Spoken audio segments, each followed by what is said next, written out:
अस्सलामुअलैकुम, कमाल वाखाना में खुश आमदीद।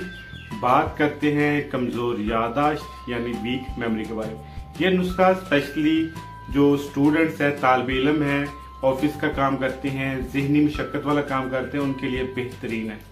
आपने क्या करना है, एक पाव आपने बादाम की गिरियां ले लेनी है और उसमें 50 ग्राम काली मिर्च शामिल कर देनी है और इनको आपने सफूफ सा पाउडर सा बना लेना है और सुबह को खाली पेट आपने इसमें से एक चाय का चम्मच इस्तेमाल कर लेना। लगातार इस्तेमाल करते रहे, इंशाल्लाह ताला से मेमोरी आपकी इतनी तेज हो जाएगी कि आप सालों पुरानी जो बातें हैं, चीजें हैं, जो भी आपका जो वर्क है उसको जहन में रखेंगे। अस्सलाम वालेकुम, कमाल वाखाना में खुश आमदीद। बात करते हैं कमजोर यादाश्त यानी वीक मेमोरी के बारे में।